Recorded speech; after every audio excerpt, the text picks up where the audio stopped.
Boa noite para todo mundo. Não sei que horas você vai estar vendo esse vídeo. Não sei se é boa tarde, se é boa noite, se é bom dia. Mas eu quero que o Senhor abençoe você nesse momento, que se você chegou até aqui, é porque Ele tem algo para te falar, é porque Ele tem alguma mensagem para você. E a gente começou os nossos vídeos com o vídeo do Fernando, contando como o Senhor trouxe ele para os caminhos e, consequentemente, como ele restaurou a nossa família. Eu acredito que quando Deus vai restaurar um lar, um casamento, uma família, Ele trata com a gente primeiro individualmente, para depois Ele restaurar, pra gente ser casal, a gente precisa, né, também ser tratada como indivíduo, como pessoa. A gente precisa entender que casamento é diariamente a gente tentando acertar, tentando ser melhor. Errou hoje, amanhã recomeça. Fez bem hoje, não guarda saldo pro outro dia. Isso é a parte ruim. A gente não guarda saldo pro outro dia. São todos os dias tentando ser melhor. Todos os dias buscando ser amigo, ser parceiro, ser compreensivo. Muitas das vezes a gente precisa calar, muitas das vezes a gente precisa falar. Então, essa sabedoria que a gente adquire é unicamente vinda do alto, não tem outra receita. O segredo é colocar Deus como centro, joelho no chão e o Senhor dirigindo as nossas vidas. A minha história com Deus começou lá atrás, quando eu ainda era criança. Fui criada no Evangelho, minha família aceitou Jesus através da dor. Meus pais aceitaram a Jesus através da perda do meu irmão. E foi no colo do Senhor, foi na igreja que eles encontraram conforto para prosseguir. Consequentemente, as filhas, né, todas juntas, caminhando para a casa do Pai. Fomos criadas no Evangelho, sempre na igreja, participando das coisas da igreja. Eu cantava no grupo de adolescentes, depois de criança, depois de adolescente, depois dos jovens. Fui professora da escola dominical. Minha mãe sempre teve trabalhando, ou trabalhava com os adolescentes, ou com um grupo de senhoras de oração. Meu pai pregava, fazia culto relâmpago. Sempre falo pro Fernando isso, que eu tenho lembranças maravilhosas dos domingos pela manhã, meu pai com sua caixinha de som na praça fazendo culto, às vezes só ele, a minha mãe e nós, e era maravilhoso. E eu fui criada assim. Meu pai faleceu quando eu tinha 10 anos e a minha mãe criou eu e minhas irmãs, somos 4 irmãs, sozinha. Vocês sabem o quanto que é difícil, né? Criar mulheres nessa sociedade. E no mundo mesmo, com tantos prazeres, né?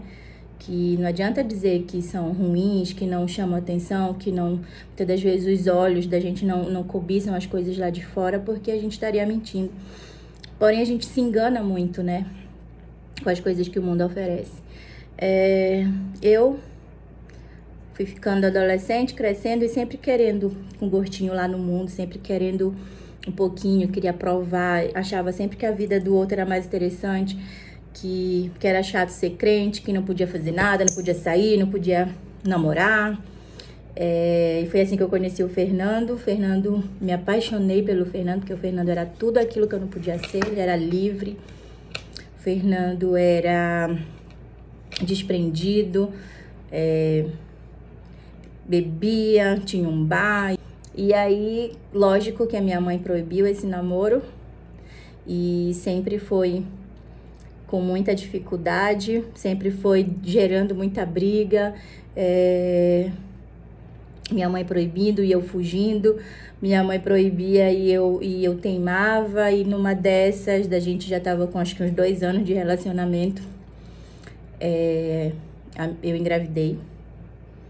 E num momento assim de muito desespero da minha mãe, eu acredito hoje como mãe, né, a gente entende cada gesto que nossos pais tiveram, até quando a gente achou que estavam errados. E a minha mãe mandou eu sair de casa e pediu pro Fernando me assumir. Agora imagina, éramos 2 inconsequentes, sem trabalho, sem perspectiva de vida, sem condições alguma de ter um filho.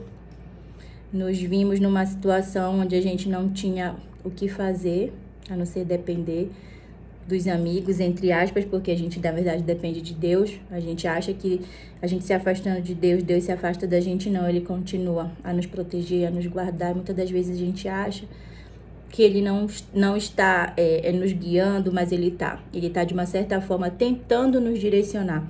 E muitas das vezes a gente escolhe o caminho errado. E eu, por muitas vezes, escolhi o caminho errado. E tivemos muitos e muitos amigos que foram instrumentos de Deus na nossa vida. Um desses amigos emprestou um dinheiro pro Fernando.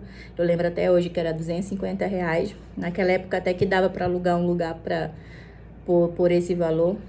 E o Fernando passou uma tarde inteira procurando um quarto para alugar e nós conseguimos. Alugamos um quarto por R$200. Fomos para lá com um colchão, um espelho e sei lá o que pela frente. Só nós três, eu, ele e meu filho na barriga.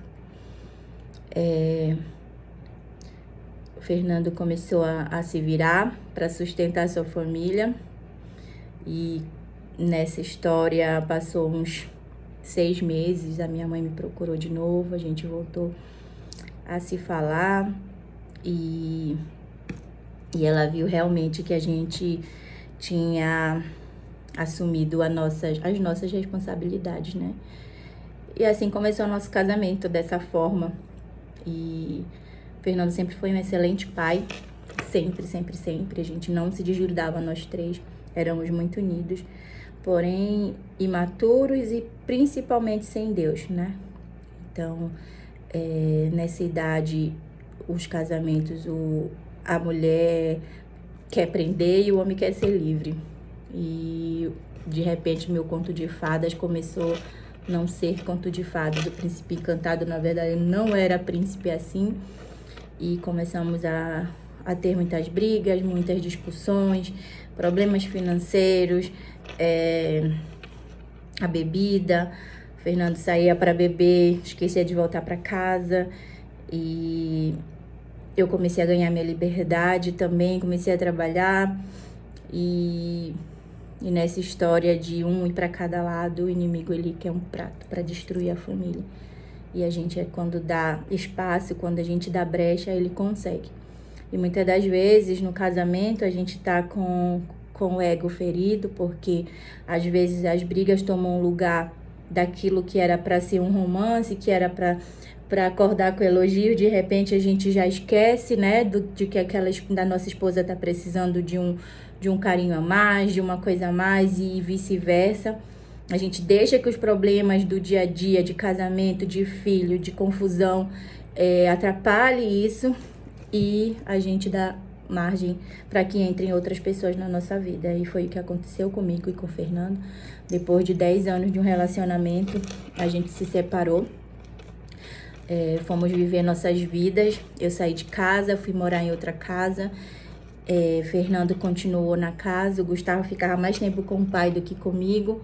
Nos fins de semana, ou ele estava com a minha mãe, ou com o pai, e eu já estava em outro relacionamento. E cada vez mais me afundando nessa vida que, pra mim, hoje, lógico que eu respeito a todas as pessoas com suas escolhas, mas pra mim, hoje, eu me vejo como uma vida vazia que eu levava, onde todo e qualquer perspectiva era sempre do próximo fim de semana, da próxima grade de cerveja, da próxima festa, e eu não tinha mais aquela coisa de construir algo em família, de sonhar junto, de ter um lar, de construir um lar. Meu filho ficava um pouco comigo, um pouco com o pai, e a gente sabe que não é, apesar de ser a maioria dos casais, maioria não, uma grande parte dos casais viverem, mas não tem um filho que não deseje lá no fundo, né, ver sua família junta, sua família reunida, seu pai e sua mãe vivendo juntos. E assim nós ficamos por muito tempo. Foram 6 anos que a gente tinha um ido para cada lado, a gente não se suportava. Eu vou falar assim para vocês que eu não tinha nem ódio e nem a... E eu saí de mais um relacionamento, me separei. E nesse tempo de separação, num relacionamento bastante conturbado, eu me vi sozinha. E de repente, morando sozinha, eu precisei ir para um lugar menor. E minha mãe ali do meu lado me ajudando. Eu acho que até contei no meu Instagram uma partezinha desse momento que eu vivi, onde eu tive que vender minhas coisas. E minha mãe... Eu fiquei muito abalada, sofri muito. Eram coisas velhas, coisas usadas. E mesmo assim eram minhas, era o que eu tinha conquistado. E me senti assim muito derrotada, sabe? Tendo que recomeçar mais uma vez. Meu Deus, mais um relacionamento sem dar certo. Comecei a achar mesmo que o problema era eu. E a gente entra num conflito tão grande, porque você pensa assim, quer dizer que agora eu tô ruim, vou procurar a igreja, vou procurar Deus, e aí você acaba não procurando, por achar que os outros vão pensar, né? Agora ela tá aí procurando a igreja. Todo mundo que fica derrotado na vida vai procurar a igreja. Ou então eu pensava em ser aquela pessoa ingrata com Deus, que abandona ele, esquece ele, raramente faz uma oração e de repente quando tá no aperto, corre pra ele. E a minha mãe nesse dia falou assim, minha filha, não fica triste, entrega nas mãos do Senhor, Ele vai te dar tudo novo, Ele vai restituir o que você tá perdendo. Só basta você entregar a sua vida definitivamente para Ele. E eu não me imaginava crente de novo. Eu dizia, meu Deus, eu não vou conseguir. Se a minha vida melhorar para Deus, dá um jeito. Porque a gente acha que é Deus que tem que dar um jeito na nossa vida, que muitas das vezes é a gente que tá fazendo errado. Deus, pra minha vida melhorar, eu vou precisar ser crente. Eu acho ser crente chato, eu não gosto das roupas que eles vestem, eu não gosto...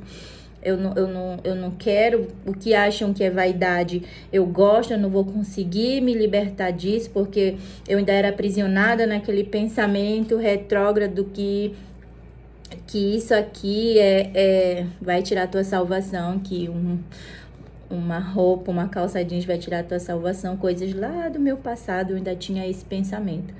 Não tinha tido um encontro verdadeiro com Jesus, né? Eu conhecia a religião, eu não conhecia Jesus.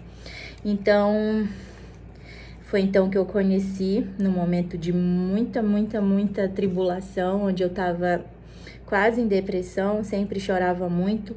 Eu vivia feliz numa festa, num pagode da vida, mas quando eu chegava em casa eu era uma pessoa triste, uma pessoa vazia, uma pessoa que olhava o futuro e não via algo bom, porque às vezes a gente entra e sai de relacionamentos e muitas das vezes você conhece pessoas tão mais vazias ainda, onde buscam aqueles relacionamentos passageiros, onde a paixão que fala mais alto, mas aí esquece que lá na frente a beleza acaba, as rugas vêm, os cabelos brancos vêm, e o que fica é o amor verdadeiro, aquele amor pela pessoa que você é. Eu comecei a ver que o tempo estava passando e a beleza uma hora vai acabar e eu vou ficar lá velhinha e aí? Vou estar sozinha, meu filho vai ter a vida dele. Falei, Senhor, eu não quero mais esses relacionamentos vazios. Esses relacionamentos que priorizam, né? Coisas que já não cabem mais no meu mundo.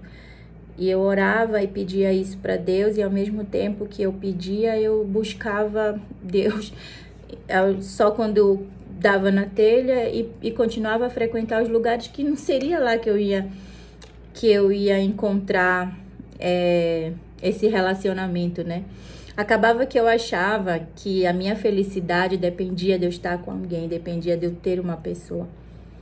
E depois eu fui entender que não. Que quem preenche esse vazio é só Deus. Não tem outra coisa que preencha. Não tem um bom emprego, não tem o melhor relacionamento, não tem toda a beleza do mundo que preencha um vazio. Só quem preenche o vazio é Deus. E eu falava às vezes no meu quarto em silêncio, e dizia para ele: não tenho força, eu não gosto de ler a Bíblia, eu não gosto de orar. Mal eu sabia que eu já estava orando, né? Que eu tinha na minha cabeça que a oração era só aquela que eu te dobro o joelho e fica horas e horas falando com Deus. E não, essas conversas que você tem durante o dia, conversa com ele aqui em pensamento, essa é a oração mais sincera que a gente pode ter, é acordar, fechar os olhos, agradecer, passar o dia entregando as coisas nas mãos dele, muitas das vezes pedindo desculpa por algum deslize, por algum erro. E quanto mais você conhece Deus, mais íntima você fica e mais atenta você fica aos sinais que ele te dá. Nesse meio termo de muita tristeza, de muita solidão, eu eu reencontrei meu melhor amigo de infância, que foi instrumento de Deus na minha vida, Magno Rafael. Foi um divisor de águas, onde Deus usou grandemente o ministério dele para cuidar de mim. Então, eu sempre digo para ele que ele é o Capitão Nascimento Gospel, porque para lidar com alguém tão difícil como eu, com um temperamento tão difícil, tão questionadora, precisava de um tratamento de choque. O Magno foi um tratamento de choque comigo, onde era a palavra do Senhor, joelho no chão, e era tudo pelo certo. Não tinha essa de desviar para a esquerda, desviar, não, era aqui, ó. E o Magno me ensinou até a ler a Bíblia, porque eu li a Bíblia de forma errada. Eu abria a Bíblia assim na hora da oração, onde caísse eu lia, e aquilo ali era a mensagem do Senhor. Muitas das vezes caía no versículo que eu não entendia nada e achava que Deus não queria falar comigo. E ele me ensinou. O primeiro livro que eu li foi o livro de Esté. Ele pediu para eu ler todos os dias um capítulo e depois dizer para ele o que eu tinha tirado de lição. Eu fiquei tão envolvida no livro de Esté que eu li o livro de Esté em uma manhã no ônibus indo para o meu trabalho, e entendi o quanto que eu não era sábia, que eu precisava ser sábia, obediente, muitas das vezes precisava guardar o silêncio. E o livro de Esté foi um pontapé inicial da minha vida com Deus. O Senhor, ele trabalhou comigo de uma forma muito didática, onde ele me ensinava na prática o que ele queria de mim.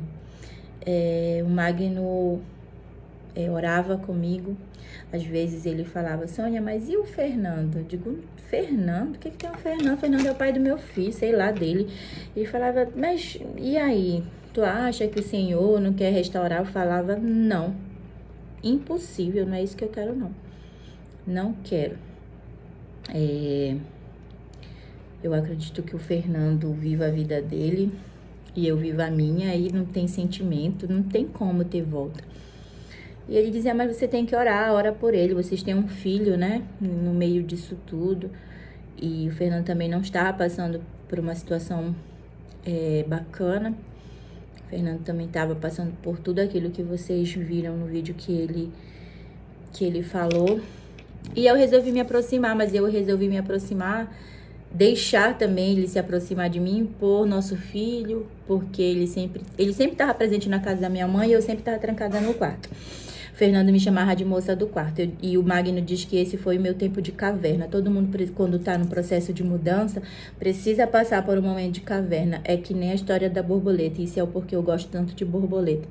Todo mundo precisa passar por aquele processo do casulo, onde você fica trancada, sofrendo a metamorfose. Aquele momento lá é um momento teu, um momento que você ainda não está bem, você está feia, está num ambiente escuro, está sendo transformada para depois sair com as suas asas coloridas voando por aí. E foi assim que Deus fez na minha vida. Esse momento do casulo foi um momento onde eu aprendi, onde eu li a palavra, onde eu busquei melhor interior, eu busquei ser uma pessoa melhor, eu queria ser uma pessoa melhor para mim. Eu entendi que eu queria ser independente, feliz, sem precisar ter um relacionamento. Então, naquele momento, eu parei de buscar relacionamento. Então, eu via o Fernando como amigo e o Fernando me via como amiga. Ele ia em casa e dizia: moça do quarto, vamos lá em casa, vamos tomar um café. quer me convencer de alguma coisa, fala que tem café, que eu vou. E o Fernando, às vezes, eu chegava do trabalho, ele dizia, eu fiz café, vem aqui. Eu ia lá, a gente conversava. Muitas das vezes ele ia pra minha casa, a gente ia assistir filme, e meu filho muito feliz com tudo isso. O Fernando já estava frequentando a igreja ceia do Pedro Teixeira. Muitas das vezes ele me convidava e eu relutava porque eu não gostava dos olhares das pessoas quando viam nós três juntos, porque ficavam falando que a gente ia voltar e eu detestava quando alguém falava que a gente ia voltar, acabou o mundo pra mim. Não quero. E o Fernando ia me buscar, o Fernando foi uma pessoa tão serena, ele nunca tocou no assunto de voltar, nunca tocou no assunto de que Deus tinha prometido algo pra ele, não. Ele passou a ser uma pessoa melhor pra ele, me mostrava o quanto que ele estava diferente. E eu comecei, ao invés de não querer ele perto, eu começava a sentir falta. Às vezes eu ia trabalhar e voltava, ele dizia, tô indo na tua casa. Aí se ele não fosse, eu já sentia falta. E eu achava sempre que era porque eu tô carente, não tô querendo sair, não tô querendo conhecer novas pessoas, tô querendo ficar em casa. Então, como ele já tá aqui, eu acho que é porque eu gosto da companhia dele. E ele ia lá pra casa da minha mãe, às vezes eu chegava do trabalho e tava orando com a minha mãe. Aquela cena era assim muito surreal, porque lá atrás, quando a gente era casado, eu nunca imaginava o Fernando crente. Era tão impossível que eu pensava assim, eu não vou nem orar, pedir pra Deus, porque é tão impossível. Ó que absurdo. Eu não vou nem orar, porque eu acho que Fernando nunca na vida vai ser crente. E quando eu entro na minha casa, o Fernando orando, fazendo as campanhas de oração com a minha mãe, e eu passava direto, ia pro meu quarto, porque eu gostava de ficar só, colocava meus testemunhos, via muito testemunho, muita coisa eu via vídeos de coaches de inteligência emocional, porque eu queria ser uma pessoa mais segura. Eu acredito que é válido quando você quer uma mudança de fato interior, uma mudança de você ser uma pessoa segura. Eu era uma pessoa extremamente ciumenta, extremamente desconfiada de tudo, e eu queria mudar isso em mim, e queria mudar por mim. Então eu lia muito, aprendia muito. Nesse intervalo de tempo, sempre contando com a ajuda do meu amigo, que nunca desistiu de mim. Não sou uma pessoa fácil, porque quando eu dizia que eu queria algo, ele dizia assim, Sônia, dobra o teu joelho e pede pro Senhor fazer a vontade dele. Eu dizia não, porque aqui na Bíblia, no versículo tal, ele tá me dizendo aqui que se eu orar com fé, ele vai me dar. Então eu vou orar pelo que eu quero, e era teimosa demais, era chata demais. E o Magno, com toda a paciência do mundo, às vezes sem paciência também, ele nunca desistiu de mim. Através de uma oração que ele fez pelo WhatsApp comigo, eu coloquei para minha mãe ouvir, e a minha mãe se encantou com o Magno. Acho que foi amor de alma mesmo, porque a mamãe adotou o Magno como filho, mesmo sem conhecê-lo pessoalmente, por telefone, ela sempre já falava dele com muito carinho. Certo momento, o Fernando tinha passado no concurso para cá, para Paraupebas, e ele me chamou e falou que viria embora e que traria o Gustavo. E eu falei que não ia aceitar. E ele não questionou, tudo bem. Passou mais um tempo, Dia dos Namorados. Eu tava no trabalho, o Fernando disse que ia me buscar, e eu falei, estranho, Dia dos Namorados, Fernando me buscar. Fernando, mas justo hoje tu vem me buscar? Não, a gente faz alguma coisa, é Dia dos Namorados, eu tô solteiro, tu tá solteiro, a gente sai com o nosso filho, ou então a gente come alguma coisa em casa. E aí eu comprei um presente pra ti. Eu falei, nossa, mas ele nunca nem foi romântico na vida. Comprou um presente pra mim, e eu fui lá. E o Gustavo nervoso, andando de um lado pro outro. E quando eu fui lá, ele tinha comprado um porta-retrato com coração, muito romântico. E nesse porta-retrato tinha uma foto nossa bem antiga, de quando a gente namorava, que resistiu ao tempo, resistiu às namoradas que o Fernando teve, e tava lá no meio dos documentos dele, e ele colocou no porta-retrato essa foto. E aquilo ali tocou tão fundo no meu coração, me deu um despertar. E aí, meio que sem filtro, Eu falei, nossa, mas que presente sugestivo, né? E ele pegou e falou, Sônia, eu te chamei aqui porque eu já vou me mudar para Parauapebas em junho. E eu vou levar o Gustavo. Aí eu falei, não. Ele falou, não, e tu vais também. Quando ele falou aquilo, na hora nossa, mas que ideia é essa? Claro que eu não vou. E o Gustavo falando, não, claro que a mamãe não vai, pai, ela não vai topar. Eu falei, olha, tá bom, eu vou. Eu vou, mas pra isso tu tem que pedir minha mãe em casamento. Eu quero casar. No fundo, eu acho que eu tinha esse sonho, né? Toda mulher tem e depois, quando vê que não vai dar mais, acaba dizendo, não, eu não tenho esse sonho de casar. E eu era uma dessas pessoas. E ele falou, tá bom.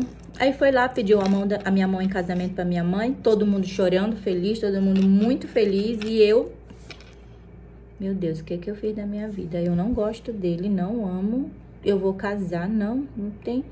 Fui pro quarto, chorei muito, muito, muito. E fiz uma oração, eu acho que a oração mais de coração aberto pra Deus eu fiz. Eu falei, Senhor, tá todo mundo feliz. Era isso que tu querias pra mim? Então eu aceito. Eu obedeço. Eu vou te obedecer, Senhor. Tu me mostraste que tu queres restaurar minha família. Não é isso que eu quero. Eu não tô feliz. Mas se é a tua vontade, eu vou fazer. E se a minha família tá junto, vai depender da minha infelicidade, Senhor, eu vou escolher. E às vezes Deus, ele só quer esse passo de fé. Aqui do lado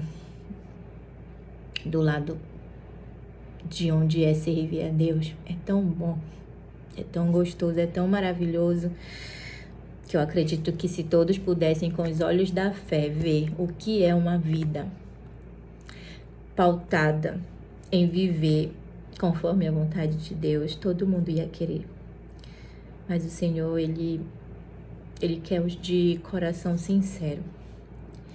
E nesse dia Ele pôde sondar o meu coração e ver que eu realmente estava obedecendo Ele. Contra a minha vontade, mas obedecendo Ele. E a partir daí, Ele começou a me mostrar o que Ele tinha preparado para mim. Filha, eu só precisava desse passo de fé. O Senhor começou a abrir meus olhos para quem era o meu marido. Ele começou a abrir meus olhos para o que Ele tinha feito. Olha o amor que Ele tem por mim. Com todos os meus erros, com todos os pecados que eu cometi, por todos os anos que eu abandonei Ele, por todos os anos que eu escolhi viver sem Ele. Ainda assim, Ele me recebeu. Como a história do filho pródigo, Ele me recebeu com festa. Ele colocou um novo cântico na minha boca. Ele mudou a minha vida, Ele transformou um marido para mim, porque Ele transformou meu marido. Tirou meu marido lá do mundo, restaurou o nosso amor, multiplicou o nosso amor, nos ensinou a ser esposo e a ser esposa, nos ensinou a sermos obedientes, nos ensinou a sermos pais melhores. E aí sim Ele restaurou a nossa família. O Senhor, Ele nos ama num ponto. Ele tem coisas grandiosas para fazer na nossa vida, ainda aqui, nessa terra, nessa vida. Porém, muitas das vezes a gente escolhe viver longe dele. E essa decisão que eu tomei de obediência, de abrir mão dos prazeres carnais, abrir mão das minhas vontades por ele, foi uma demonstração de amor. E a partir daí, ele me mostrou o que ele tinha para mim. A partir daí, ele restaurou meu casamento. Em dezembro, eu casei com meu marido, de novo. Dessa vez com as bênçãos do Senhor. E o Fernando, nesse dia, leu uma carta para mim. Uma carta que eu tinha escrito para ele uma semana antes. Ele estava para Parauapebas e eu resolvendo as coisas do casamento daqui. e sempre falando com ele lá, e eu escrevi essa carta, e na carta dizia assim, que eu vi o mundo, quando eu era da igreja lá atrás, eu vi o mundo através dos olhos dele. E naquele momento, e quis o mundo para mim. E que depois de anos, eu vi Deus através dos olhos dele e quis Deus de volta para mim. Então, depois de 6 anos separados, o Senhor reacendeu na gente o amor que a gente achava que tinha acabado, mas que não tinha. O Senhor restaurou nossa família. O Senhor nos trouxe para outro lugar. E nos deu uma vida que a gente nunca pôde ter antes. Somos fiéis com o que o Senhor nos deu. Temos o nosso ministério, independente de placa, de igreja, de religião.